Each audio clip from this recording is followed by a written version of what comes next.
In 1974, a man named Ronald Clark O'Brien did something really bad on Halloween. He did something so bad that it made Halloween scary for kids all across America. Michael Hinton, a lawyer, and many parents were upset about what happened.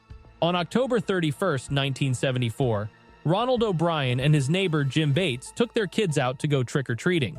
They were in Deer Park, Texas, just having a normal Halloween night.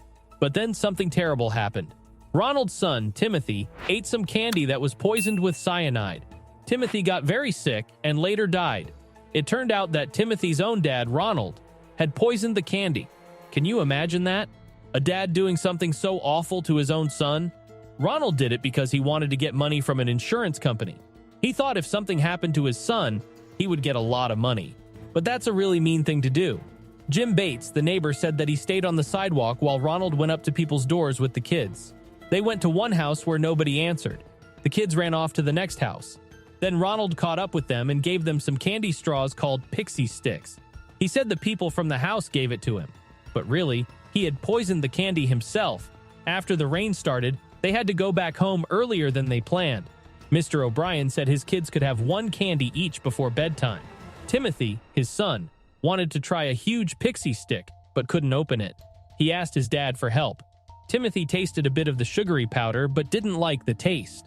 His dad gave him some Kool-Aid to drink and sent him to bed. Soon after, Timothy got sick and started convulsing. His dad called for help, saying Timothy had eaten poisoned candy. The ambulance arrived quickly, but Timothy died on the way to the hospital. Parents in the area were worried about their kid's candy, so they took it to the police station. They did tests on Timothy and found poison in his body.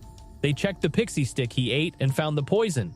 They needed to find the other pixie sticks before someone else got hurt. They got the ones from the O'Brien and Bates, but they still needed one from the church boy. When they got to his house, his parents were scared because they didn't know if their son had eaten the poisoned candy. They checked his candy bag, but the pixie stick wasn't there. Their son was asleep upstairs holding the candy. He had tried to open it but couldn't. The community was shocked and scared. They wondered how the candy got poisoned. Some people thought it might have happened while they were trick-or-treating. Others worried about other candy being dangerous too. The police worked hard to find out who did it and make sure it didn't happen again. They warned everyone to be careful with their Halloween candy. Parents were extra cautious, checking every piece of candy their kids got. It was a sad and scary time for everyone. In total, the candy had poison in it. The poison was called potassium cyanide, which is very dangerous. Someone had taken the tops off the candy straws and put cyanide inside. Then they closed the straws again with strong staples. Timothy's candy had enough cyanide to kill 2 adults. The other candies had enough cyanide to kill 3 or 4 adults each. After Timothy was buried, an insurance agent called the police. The insurance agent thought something was wrong with the insurance claim Timothy's dad, Mr. O'Brien, made. The insurance agent said Mr. O'Brien didn't tell his wife about the insurance he got for their children.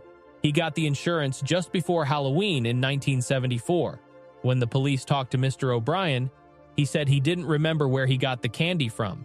This worried the police because Mr. O'Brien lived in the same neighborhood where he got the candy.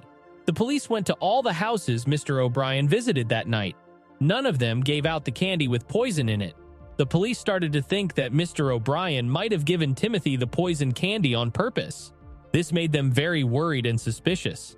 They wanted to find out the truth about what happened to Timothy and who gave him the poison candy. The police asked O'Brien to walk with them in the neighborhood to figure out which house gave him the poisonous candy. They walked around 3 times, but the police were getting impatient. Finally, O'Brien pointed out a house where he said he got the candy. He said the people there only opened the door a little and gave him the candy. But when the police checked, they found out the homeowner was an air traffic controller who wasn't home until late that Halloween night. He had proof that he was elsewhere with over 200 witnesses. His wife and daughter were home, but they ran out of candy before O'Brien came to their door, so they turned off the lights and didn't answer.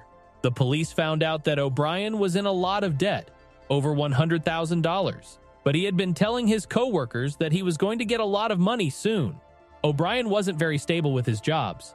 In 10 years, he had 21 different jobs. His co-workers thought he was going to lose his current job. Outside of work, things were falling apart for O'Brien. Their car was going to be taken away, and their home was going into foreclosure. When O'Brien talked with his co-workers, One of them told the police something strange. They said O'Brien asked if just anybody could buy a dangerous chemical called potassium cyanide. O'Brien started going to classes at night, and he asked his teacher at Harris County Community College about how much poison it would take to kill different-sized animals. Someone who worked at a store that sells chemicals also spoke up. They said O'Brien came to their store before Halloween and wanted to buy cyanide, but when he was told he had to buy at least 5 pounds of it, he didn't buy anything. The police searched O'Brien's home and found parts of pixie sticks, a kind of candy. They also found a knife with bits of plastic and candy on it. They also looked into the insurance policies O'Brien had for his children. They found that 10 months before the poisoning, he got 2 policies for $10,000 each for his kids. Then, a month before Halloween, he got even more insurance for them, this time for $20,000 each. Just before Timothy died, he added another $20,000 to the policy. This would mean he could claim $50,000 for each child, or $100,000 if both ate the poisoned candy. The day after his son died on Halloween, O'Brien called the insurance company to ask for money.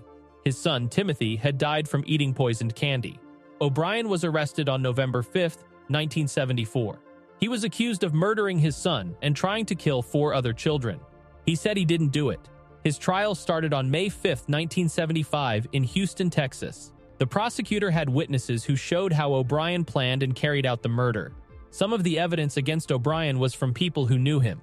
A chemist said O'Brien asked him about cyanide, a deadly poison, in 1973. A chemical salesman said O'Brien tried to buy cyanide from him. O'Brien's friends and co-workers said he talked a lot about cyanide before his son died. On Halloween night, O'Brien went trick-or-treating with his son and other children. When Timothy got a pixie stick, O'Brien took it away, saying it had too much sugar. At Timothy's funeral, O'Brien talked about using the insurance money for a vacation and buying things he wanted. The jury didn't take long to decide O'Brien was guilty. They took 46 minutes to say he was guilty of murder and 71 minutes to say he should be sentenced to death. The case shocked people. They couldn't understand how a father could do something so terrible to his own son. They wondered why O'Brien would hurt innocent children. The trial showed how O'Brien had planned the crime carefully.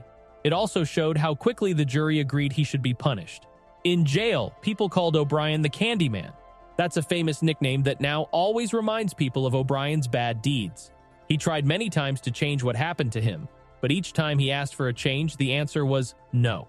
Ronald Clark O'Brien died because of a special kind of medicine they gave him on March 31, 1984, in Huntsville, Texas.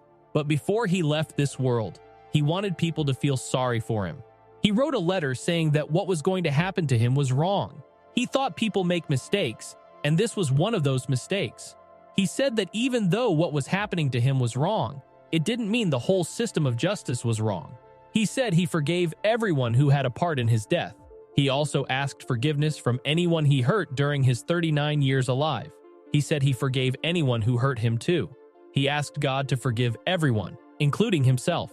He said he loved the people close to him and wanted them to know that. He said he hoped God would always bless them.